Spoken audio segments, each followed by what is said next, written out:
समोरच्याने पार पाणउतारा केलाय, अनेकदा विश्वासघातही झालाय, पण तरी सुद्धा तू पुन्हा पुन्हा फसतोस, हो ना?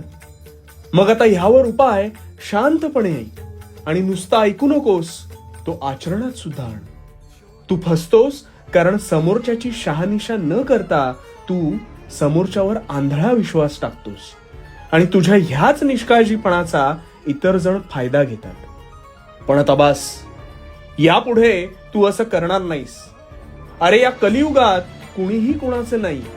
प्रत्येक जण ज्याच्या त्याच्या स्वयंस्वार्थासाठी तुझ्याशी जोडला गेलाय. यापुढे समोरचा काहीही बोलला, अगदी कितीही जवळचा असला, तरी तू 3 गोष्टींचा विचार करूनच पुढे जाशील.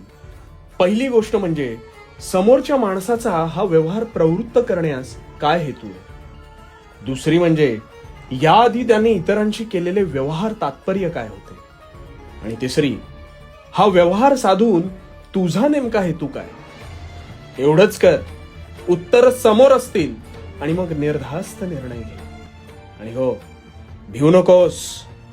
भिवू नकोस कारण मी तुझ्या पाठीशी आहे.